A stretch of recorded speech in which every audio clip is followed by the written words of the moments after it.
The International Olympic Committee made some key decisions in Kuala Lumpur recently, not least the decision to award Beijing the 2022 Winter Games. Amongst the IOC members, Kenya's long-distance running great, Paul Tergat. But Kenyan athletics has been under a cloud of suspicion in recent months following high-profile doping cases. Tergat admits there is still work to do, but believes the issues are being addressed. This was something that we have never had it before ourselves. What we are doing also back in Kenya is to sensitize the young to know exactly who are they dealing, and if anything that happens, you will be responsible for your own actions. And also the government is putting measures to make sure that there will be more stiffer penalties for anyone who will be found doping or cheating in the sport.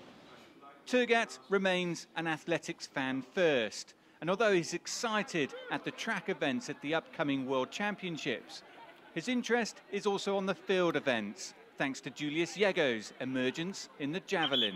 In terms of athletics, is Yego, the javelin guy. This is a very young man. He just came from nowhere, and now we have been seeing him successfully growing, and now he is one of the best now that's in the world. What we are actually witnessing now is a phenomenal, robust growth of the sport in diverse fields, which is very important.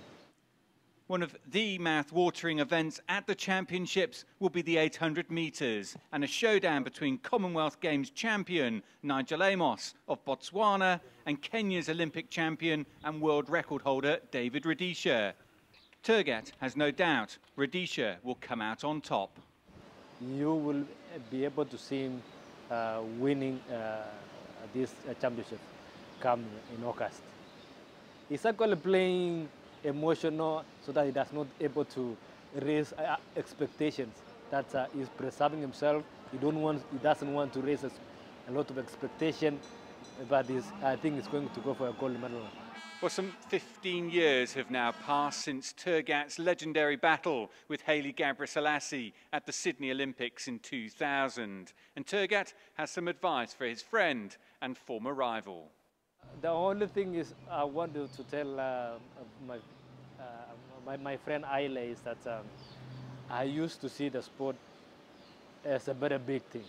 But I came to realize after when I retire, now that I'm in management, I'm in a policy level, that the sport is so huge.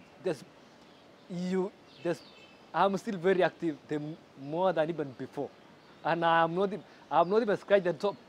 I'm still, I travel, I do so much for the sport. And I need him maybe to come up and take up these positions and maybe serve the sport in a different capacity, and we move forward. And if that happens, it really could be a winning combination. Dan Williams, CCTV, Kuala Lumpur.